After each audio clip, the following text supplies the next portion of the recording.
question today has to do with acceptance.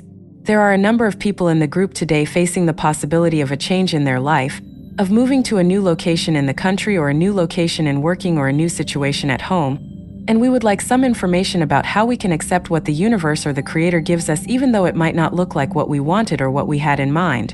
If Quo could talk to us about the quality of acceptance, the peace of mind and the harmony that we can achieve by acceptance, we would appreciate anything Quo could say. Carla channeling. Quo. We are those of the principle known to you as Quo, and we greet you in the love and in the light of the one infinite Creator. As always, it is a privilege and a blessing for us to be here with you, to share in your meditation, and to rest in the harmony of your vibrations. We apparently will be sharing this communication with the one known as M, and we welcome this entity. This entity speaks the truth. You have requested that we speak upon acceptance, and that we are most pleased to do as long as it becomes and remains clear to each of you that we are not the voice of authority but your brothers and sisters, imperfect, as are you in any sense that can be rationally understood. We make mistakes. We have opinions. We share the opinions and hope not to share the mistakes, but undoubtedly we shall make mistakes. Not all of our opinions shall be those that will aid you, and so we ask, as always, that you use your discrimination and trust your guidance within to the exclusion of other voices when necessary. For we have utter faith that you shall know the truth that is for you. As long as that is understood, we are delighted to talk about acceptance. As we search through this instrument's store of experiences, we find that this word of acceptance has overtones of toleration, and even a grudging or somewhat difficult transaction within. The acceptance is not an easy thing sometimes, that sometimes it is difficult to accept, and we would like to remove that overtone that is implied in that bare word, for acceptance is a word that does not ring of joy. It does not have the freedom of feeling that we would like to talk about. Our choice of words would perhaps be faith. When this instrument was very close to death some years ago, she put a motto above the hospital bed where she lay. It read, "Faith, the final frontier." As each of you does, she wished to find the joy of acceptance. It is well to have that kind of reminder when one is working upon a situation in which one is not yet comfortable and does not yet feel positively or affirmatively concerning the situation.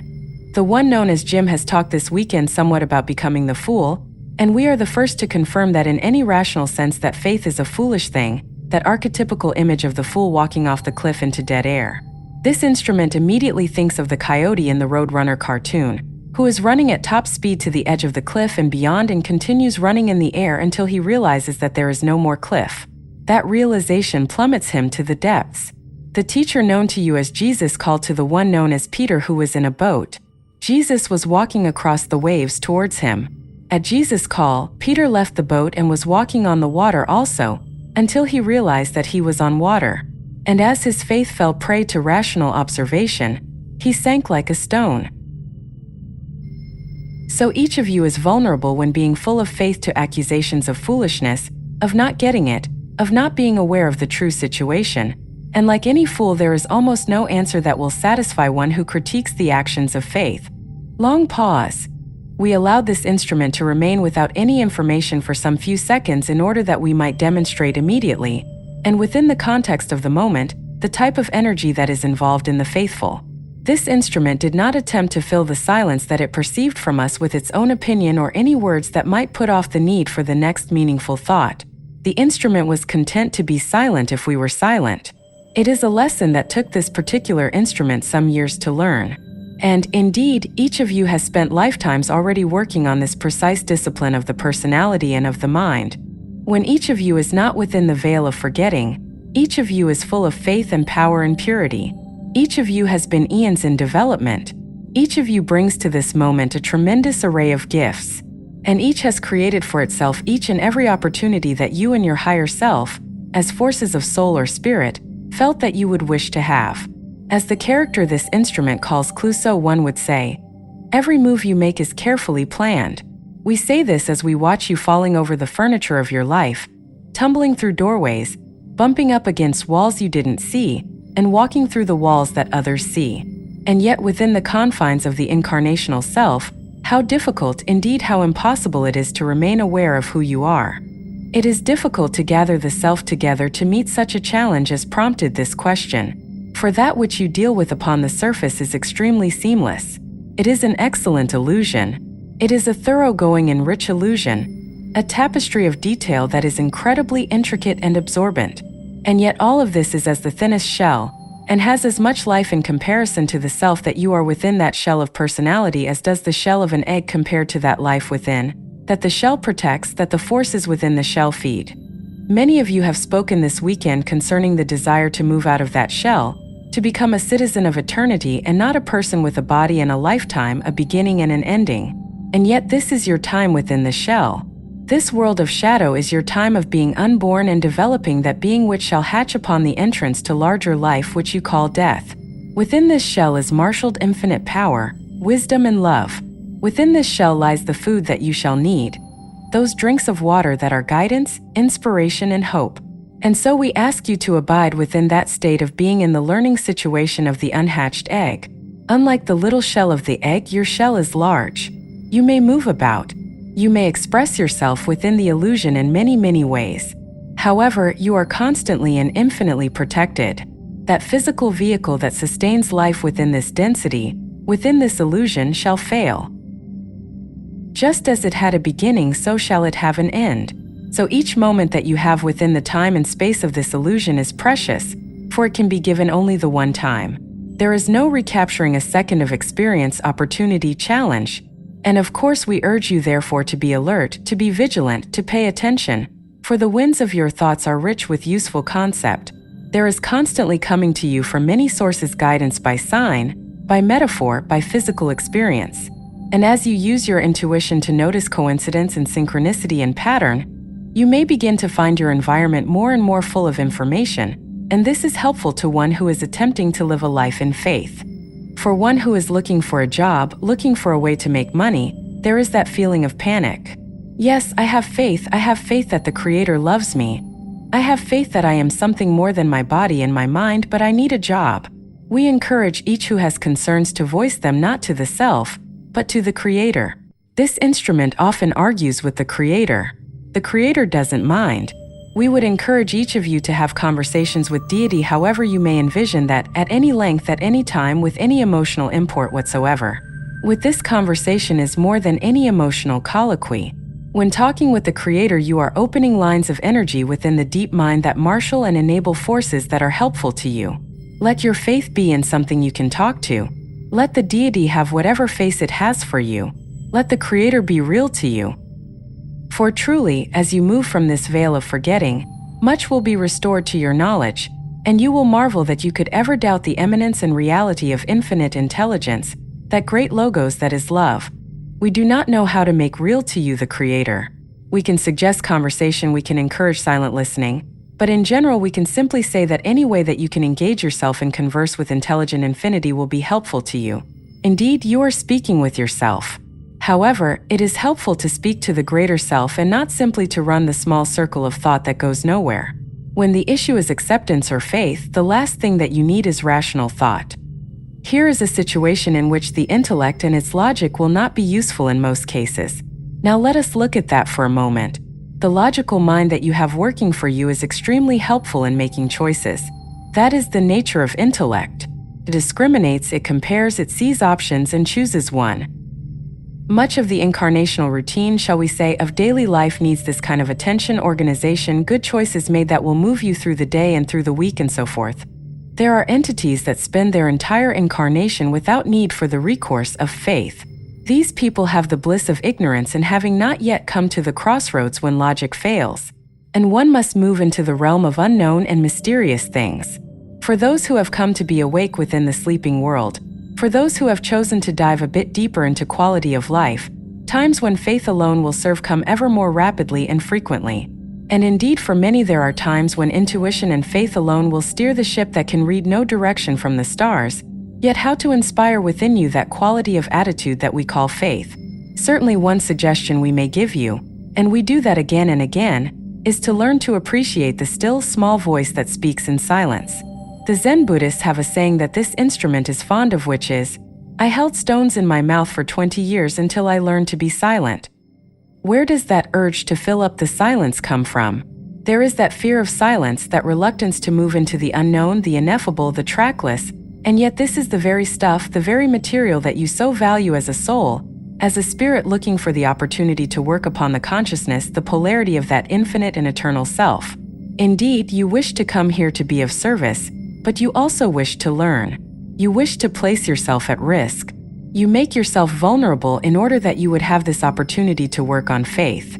Move into now your body, feel that physical vehicle, feel the gravity that makes it rest upon your seat. Feel that contact, feel the shape of your bones and your flesh as you sit in meditation.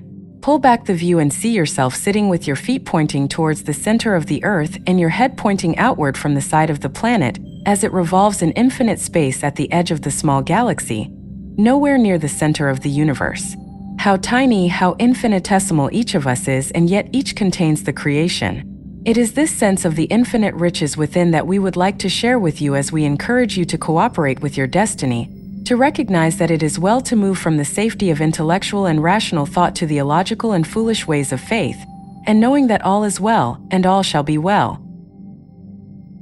There are so many mottos about taking it one day at a time that we can hardly speak about that concept without trivializing our conversation. And yet one great key in living in faith is taking it as it comes. This instrument has a friend that likes to imagine the worst. What would I do if the worst possible scenario occurred? This friend causes itself many worries. We would encourage you that when you have that craving for surety, to think upon the fool in midair who does not look down, who chooses, illogical though it may be, to trust. Each of you will move through your days and meet your eventual physical demise with a mixture of easy and difficult times. We encourage you to watch for the pattern. Watch for those things within you that cause you to stop and contract and move into that worried state where the thoughts move in small circles. Watch for those, being aware that your earthly pilgrimage is a journey from the head to the heart, a journey from past and future to the present, a journey from dark and light to oneness, a journey from right and wrong to love. Focus upon your love that you can give, that you can receive. Honor and respect that, follow that, and for the rest, having done all those logical things which one can do in a situation, then crawl into the hands of infinite intelligence and rest easy. We encourage you to strive. We encourage you to help your situation in any logical, rational way that you can. But when those things have been done and there is still concern, we encourage you to walk upon the water, to jump into midair, to toss yourself into the sea of confusion in faith that the Creator will toss you where you are to go and will bring to you the fish you need to eat and the water you need to drink and the understanding you need to grow. You have but a little while upon this earth. May you use the time lovingly, sweetly, insofar as you are able. There is for the fool a peace that the world cannot know. It is the peace of absolute trust, that the one who watches the sparrow also watches you, that no matter what occurs, be it starvation or death, this too is acceptable, this too is part of pattern, a beginning, middle, and ending. When once again this body that you now enjoy is dust, what you shall value about this incarnation is the suffering you have successfully undergone, the challenges that you have been able to take advantage of as opportunities to express faith. There is no way to prove spiritual truth. This is not an elementary mistake that the Creator made, but rather a careful example of the refusal to infringe upon the free will of each spirit, that each may learn and each may be guided by faith alone, to rest in confidence and quiet surety. We encourage each to work upon these difficulties with a light heart and with a peace within that simply says, I'm looking, I'm watching. Side 1 of tape ends. Carla channeling. In your faith, in your serenity, and as you go about this work to remain aware of those about you. For they too are moving through crises of faith, initiations that cause them to be up at night, to be concerned and disturbed. For each of you can be to others that bright light that remains faithful and steady, and remember the unknown stranger as well. Turn your mind to the crisis of faith of those many of your tribe of human that you know not, that you shall never know within incarnation and who are yet a part of you and you them. And lend them your faith, let it wing where it will, where it is needed. For just in such a manner can you love and serve without leaving your chair, without moving a muscle, and serve right well and in a very important way. You are not the only entity adrift on this sea of confusion. The archipelago is crowded, my dear brothers and sisters, with many frail barks, with many wandering souls, and each of you is to the other an anchor, a mast for sail, a rudder for direction. You know not when you shall be able to be used to aid another.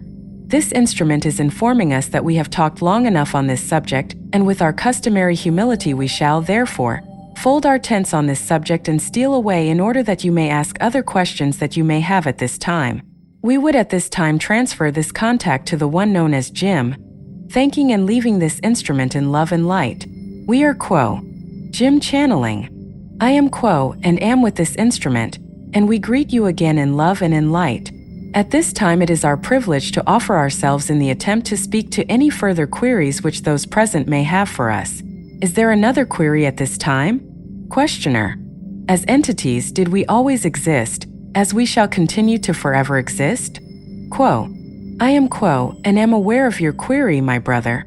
To the best of our knowledge, which as we spoke before is limited, each here and each that is now in creation in any portion of the creation has existed before any creation began, yet not as you exist now, for you are rich with experience gathered through many, many lifetimes in different locations within this creation. However, as a point of consciousness, as an awareness of being, yes, indeed, each has existed and shall exist in the future as you see it. Is there a further query, my brother? Questioner. No thanks. Quo. I am Quo and we thank you, my brother. Is there another query? See, we had a question yesterday that I thought was very interesting, and it was, how do you see us? And we thought, well, you see us as vibration because you have mentioned that, and I believe you've mentioned color. I wondered if you wanted to add to that. How do you see us? Quo. I am Quo and am aware of your query, my sister. We see in a manner which is much like your sensing, that there is within your presence another presence. If we choose, we may see you as emanations of vibrations that itself can and does produce light, that which you call your aura. We see you often as accumulations of experience and as potentials for further experience. We see you when we look to the heart of your being as ourselves, as the one creator.